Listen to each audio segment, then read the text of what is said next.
Specter here. Here's Raid. And I am the one and only Null. We just watched Project Hail Mary. Hail Mary, come with me. Hail Mary, run quick, see. Anyways. Yes. We watched it. Yeah. We watched it. And of course, I'm sure everyone's heard the hype already. Is this movie as good as everyone is saying it is? Well, yes, it is. Yeah. It's so big. There's no need to beat around the bush. Yes, this is as good as everyone is saying it is. Yeah. I mean, we haven't watched that many movies this year, but I kind of anticipate that this is gonna be like movie of the year. You guys watched one more than me. Thanks. Anyways. For me, this was like one of my most anticipated movies of the year. So I had a lot of expectations for it, and it had a lot to live up to because I also like the book that it's based on. Like, it's one of my favorite books. Oh, there's a book? Yeah. I don't read. Yeah. So we're gonna get to the discussion later. We're gonna start with the non-spoiler. You guys already know our thoughts, but we're just gonna go over it real quick. So the movie, it's about these organisms that are dimming the sun. You know, they call it eating the sun, but the main character, Ryan Gosling. Oh, literally me. His name is Grace. He's trying to solve the issue, and he's finding out like what way he can do, and they're sending him to a star near a star that it's not dying to see what they can figure out. Now, if you haven't seen the trailer, just like go watch the movie, because like I didn't watch the trailer and I was better off for it, I think. Yeah, probably. As someone who like I mentioned before, I've read the book. The trailer does show a little bit too much. There's a thing in the trailer that I feel like it shouldn't have gotten spoiled. I understand why they spoiled it, but I feel like, man, if they had been able to market the movie without revealing that, would have been so much better for like the experience. Yeah, so if you haven't watched the trailer, stop here. Yeah. So if you have watched the trailer, then you already know that the thing that they spoiled was the alien rock that he comes across. And that's like the main source of comedy in this movie, which this movie is actually surprisingly comedic. Yeah, it's very comedic. Because going in, I actually thought this was going to be more of like an isolation movie. Like kind of like, have you ever watched Moon? Yeah. Yeah, well, it's kind of giving me that feeling at the beginning. I think that this movie, it's a love letter to 2001: A Space Odyssey. It's also like a love letter to like Interstellar in some ways, in my opinion. It makes just a lot sci-fi. of references. A lot of references. I think the best way to describe it is basically Interstellar meets E.T. The story itself, it goes back and forth between the past and present. And probably my only thing is like the past is very predictable. Yeah. But it kind of needed to still be there, even if, you know, the back and forth might have not been super necessary, because the reason it happened is because he gets amnesia. Yeah. Little tropey. Yeah, it is. but you know what? It's fine, because the present is what matters, and that part is really good. Yeah. You know? Everything that happens in the past for me, I enjoyed when they were doing science stuff, like experimenting with the planet-eating bacteria, sun-eating bacteria. Yeah, astrophage. The astrophage. That was cool. You kind of get some minor backstory stuff for some of the characters, which was also nice because it kind of gives you a reason to care about like what's happening to the Earth, and that way it makes his journey to find how he can fix it that much more important. Right. And it's something the movie like it goes back and forth with is his moral dilemma, because he has to figure out what he's doing this for, and whenever they go to the past scenes, you kind of learn what he's doing it for. Yeah. So he has a character arc, and the most entertaining part about the movie is probably his relationship with the alien. That's really like the heart of the movie. That's the heart of the movie. Yeah. But yeah, so you already know, movie of the year. Go watch it. We're gonna get into our discussion part. So spoilers ahead. So to start things off, the movie has two completely different tones. It's like sad as hell, and then funny as fuck. Yeah. Which is like it is very, very accurate to the book. That is how like those tonal shifts are exactly like that in the book too. If anything, this movie kind of like breezes through the first couple of chapters of the book, because like the mystery that he's like on another like star system is like kind of dragged out a little bit longer in the book. And in here, in like within the first like 5 minutes of the movie, you already know. So, well, I can see why, because you know it gives us more of a reason to root for him if we know that he's trying to save the Earth. Yeah, for sure. What did they change anything else about the book? There's a couple of like scenes that were in the book that are not in the book. In the movie. There's like a scene towards the end, specifically after like Grace, like Rocky saves Grace from like the centrifuge. There's something there that Tomita starts eating like all the fuel in the Hail Mary, and they need to figure out a way to get back to Rocky's ship so he can get more fuel. That was all skipped in that one. I see. Yeah, and then the ending is a little different. Not like that whole ending scene with him on like Arid is still the same. It's still the same. But there's that scene where you can see like Strat getting the info from like that he sent back to Earth. That wasn't in the book at all. Like in the book they just basically said, "Oh yeah, Earth's like the sun is basically back to normal now." Yeah. Okay. Yeah. So yeah, happy endings. Yeah. Yeah, which is surprising because I really didn't know if this was going to have a tragic ending or not. It looked like it was heading in the direction of a tragic ending. Yeah, it keeps you on your toes like constantly because it's always you're like things happen and you're like, okay, now they're safe, and then it's like, oh no, something else. Happened. It's constant like danger, safety. There was safety. multiple outcomes, right? Like like Rocky dying, or Grace dying, or both, dying. You know, truth be told, that's what I thought the ending was going to be. They were both going to die, but they were going to die together because, you know, they made it seem like, you know, Rocky didn't want to die alone. He didn't want Grace to die alone. Yeah. And so there's that ending scene where Grace comes back to his ship. And you kind of just feel like, okay, so I think their planets should just, you know, be with each other in their final moments. I thought that kind of too, because, you know, he said there was a leak and it must have taken Grace time to get to him. So for all we know, they could have both run out of fuel and then they were just stuck in space together. Yeah. You know, and that could have happened. Yeah. But thankfully, it's a happy ending. There's some in between stuff too. I guess we could talk about. One thing I wanted to talk about was just like the load of like name drops and references. Like do do do do do. Yeah. There's like a reference to Independence Day. There's a reference to Alien. To Rocky. That one. Yeah. I mean, yeah. But. So. There's and you know, in my opinion, references to 2001: A Space Odyssey. Now, we kind of had a discussion on the way back about the voice that Rocky eventually gets, and to me, it sounded a lot like Hal from 2001. But Ray says that's not it. No, I'd have to go back. It isn't. It like the guy who voices Rocky is just the guy who like does the puppeteering for like the Rocky puppet. So it's not like. It's not that guy. Obviously, it's not that guy because that guy's dead. But it sounded very similar. You know what vibe it gave me? The dog from Up. Yeah, Doug. Yeah. Not only did the voice give me a little bit of the vibe, but also like the attitude, because sometimes it did act like that in the sense of like, you know, a dog wouldn't know what humans normally act like, and whatever. So it kind of came off as that for a bit. Yeah, and the character Rocky himself, the alien, wound up being such a cool character.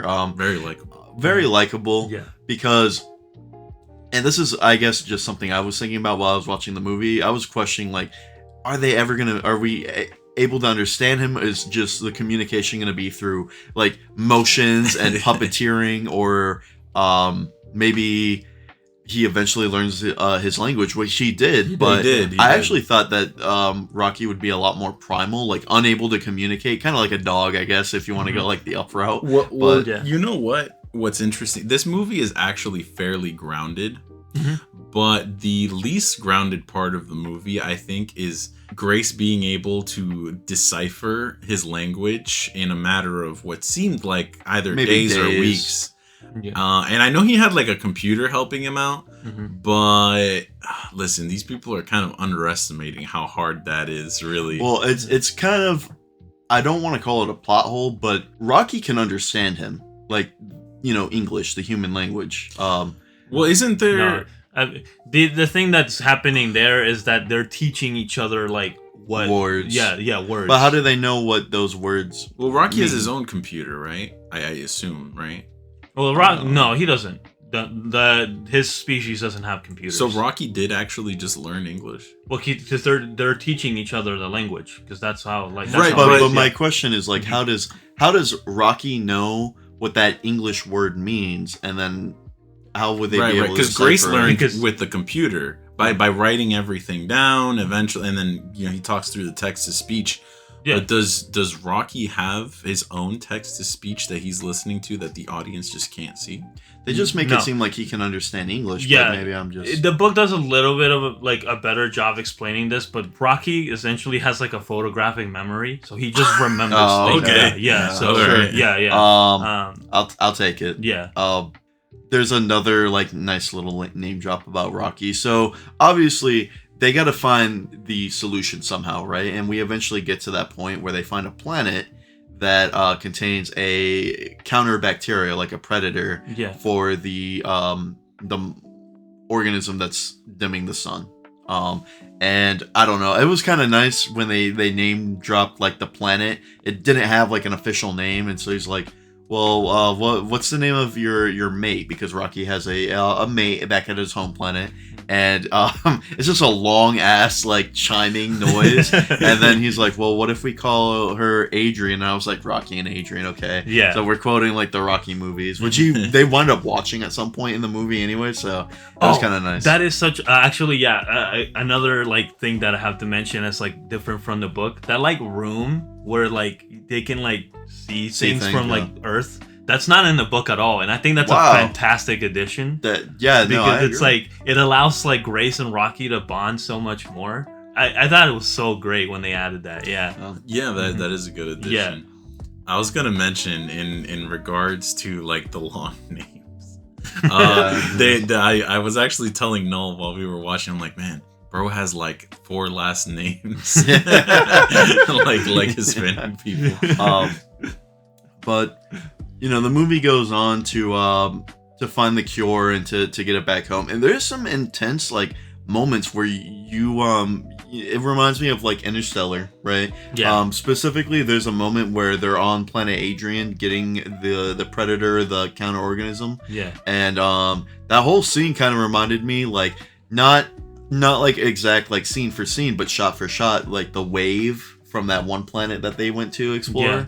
Because it has like the same kind of stakes. Yeah. You have a planet that could easily kill its characters, and these characters got to find a way out, and they're cutting it really close. And I don't know, like the beats reminded me of Interstellar. Obviously, they're not the same thing, but I really enjoyed that scene a lot, actually. Yeah, I think the scene from Interstellar that reminded me of was like the one towards the end where he has to like dock with the ship, like while it's spinning. Oh, yeah, okay. That's because it's kind of the similar like scenario. Yeah. Yeah.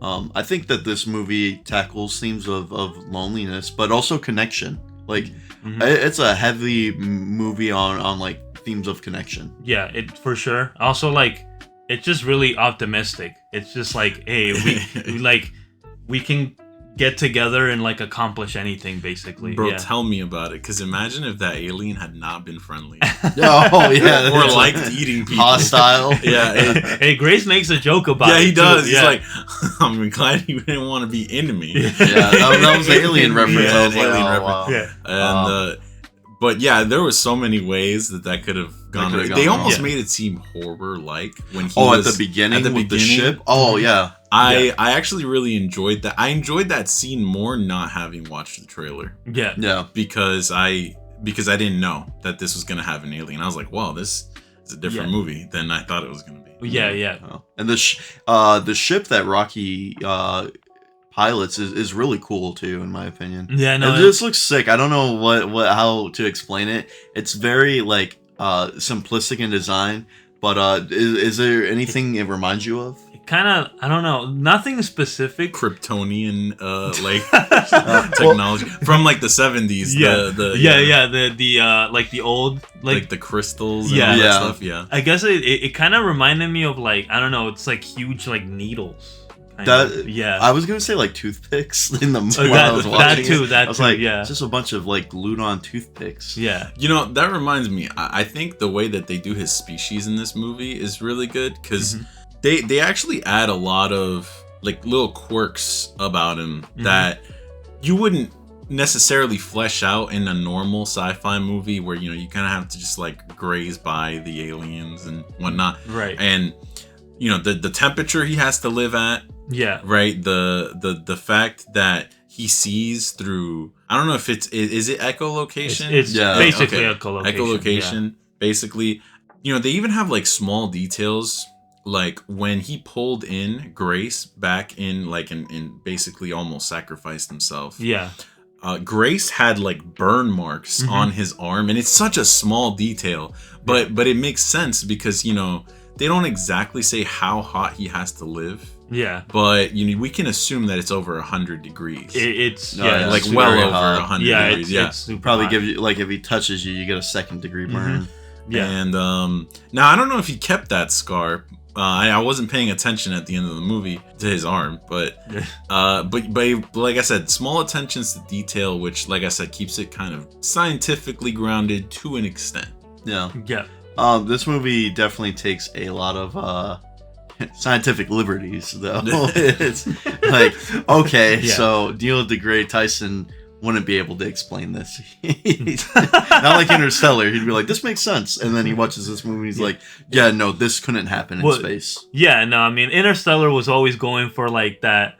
As accurate as possible. Yeah, as accurate as possible while still being entertaining. I think this one has like the entertainment factor dialed up. A little bit more dialed up. It is a little bit more dialed up. Yeah. But they don't make it too out there to the point that I'm like, okay, well, this is just an adventure movie or something. Right. Like I think like all the outlandish aspects of the movie are like grounded enough that you can still believe it. Like the suspension of disbelief is still there. But it's still really enjoyable without, you know, going a little too hardcore on like, oh, this is like has to be strictly like realistic, you know. Oh, major points to this movie for like basically there is no antagonist, but the antagonistic force is pretty unique because it's literally like microorganisms. Yeah, poses no threat to like a human directly. Directly, right? Yeah. Yeah. And then, you know, they even acknowledge how, like, you know, a couple degrees could start an ice age and things like that.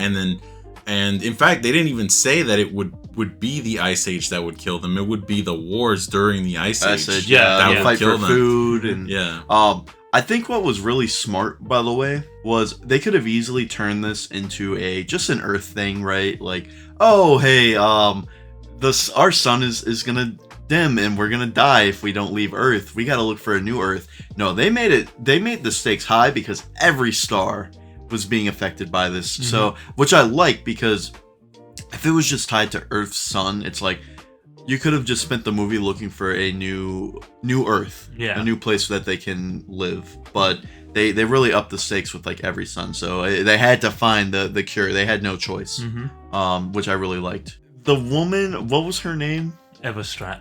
Yeah, she was nice and everything. I appreciated her character, and like I said, she does a lot to add to like to Grace's character as well, with like connections with people. You know, finding out like that he's actually a lot braver than even he thinks. Yeah. But it took her doing something kind of douchey to bring that out of him. But you know what? That was more of a moment for Grace, like of his like cowardice that he had to overcome. He had to overcome it, and they really used the word brave in the movie. It's a major plot point, as a matter of fact. But Grace himself, like, I think his name is also a play on the phrase like a saving grace. Yeah. I don't know if that felt like too obvious to someone, but he's got to save the Earth. He's a saving grace. Just like it's a Hail Mary. It's a Hail Mary. Yeah, it's a long shot. In regards to what was her name? Strat. Right. I actually thought, is it just me, or like that one scene where they were on the deck? I thought something was happening. Something was happening. Like there was a moment. I I'm like, I don't know, she looks kind of old. Like she's a bit older than him. I'm a little unsure. Like, what did you guys get that feeling? Oh yeah, because for me, maybe not Rage so much because he knows like the book and everything, but for me, I felt the same way, especially because that was a scene that happened directly after they talked about like mates on like their planets. And I thought, he's drinking. There's a scene where he's on the ship and he's drinking with everyone. He sees everyone like getting together and they're getting in a relationship, and then he goes up into the dock and sees her alone, and they kind of have that moment together where she admits like she knows how to sing and this, that, and the third. And then she goes to sing. I was like, they're creating a moment. Yeah, I mean, in the book, they don't have a relationship at all. Okay. Like, at least not in that way. Like, they, a working relationship. It's a working it's like, do you think it was implied that it could have happened? I don't think it in the book it wasn't implied at all. Like, if anything, Strat in the book is a lot more antagonistic than she is in this. Okay. Well, do you think this adaptation? Yeah, in this adaptation, I think they do something different with Strat in that they make her a lot more likable. So they make her unlikable. So they make it more like she does. I don't think she likes Grace in that way. I don't think that's the case. I think she respects him. Yeah, respects him and likes him like as a friend, kind of. Okay. She considers him a friend. I don't know. Anyone would like Ryan Gosling. True. That means that they should like me, because that's me on the screen that you were watching. The one thing. I have a question. Maybe you two can answer. When that facility blew up, was that like terrorists doing that? No, that was the. They explained it in the movie too. I was. It was the the original science officer. Like they gave him like astrophage to like experiment with, but they gave him too much, so it blew up. So it blew up. Shit. Yeah. Okay. Yeah, that's unfortunate. It was foreshadowing very briefly before that because they asked like how the scientists are doing. He's like, they'll get it. They'll get it. And then they don't. And then they don't. Blows up. It's like, shit. I see. Man. You know what that scene reminded me of? Contact. Yes, actually. But that's why I'm asking the question, like, was it terrorists? Because in Contact, it was terrorists. It was terrorists. Yeah, because I didn't want them to do what they were doing. Yeah. And I thought this was the same thing. Stop this. Oh, you'd be surprised. Maybe like some suicidal guy that's like, I can't wait for the Earth to end, and you're all going with me would do it. So that had heavy Contact vibes to me, which I guess it makes sense because Contact is kind of a sci-fi movie. Yeah, and it's like in the same line as Project Hail Mary, and that's like a hard sci-fi movie about saving the Earth. Yeah, but also grounded. Also very grounded. Yeah.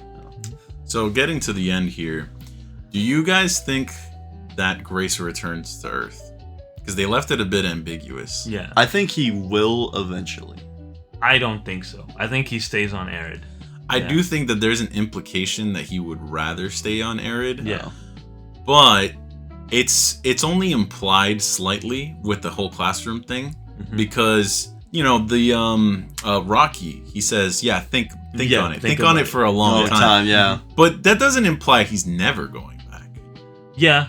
That's true, but it's a long trip. So like that's like And more than likely, like, to keep himself from going, because he'd be going by himself. So, like, if he wants to, like, keep himself from going insane, he'd probably go back into a coma, and, like, that's just okay. But to be fair, yeah, Rocky's species live way longer, than humans, right? Yeah, they do. And so, in theory, Rocky could go with him and come back after Grace is dead. In theory, yeah, he could. So yeah. And I think. Rocky would welcome that too. Like, based on his personality, he would be down to go to Earth. Yeah, it's just a matter of like the Earth's atmosphere would not work out. The Earth is gonna try to fucking kidnap Rocky. And they would probably experiment. Oh yeah. Maybe that's why Grace is staying on Earth. No, if ET is anything to go by. Oh my god. Yeah. I will say one thing about the ending that I thought was cool. Like that little conversation that he has with Rocky at the end where he's like, can I think about it? It was like a nice callback to like the last conversation he has on Earth where he says the same thing. And they only give him 3 hours. Yeah, it's like a contrast where like he was very reluctant to go, but here he's like reluctant to like leave. Yeah. I mean, to close it off, like you said, I I was really anticipating this movie, and man, it lived up to like every expectation I had. If anything, it surpassed that expectation. Cool. I agree. It surpassed my expectations. I think this has the potential to be a modern classic. I genuinely think it can stand with the greats. Yeah, me too. Get fucked, Matthew McConaughey.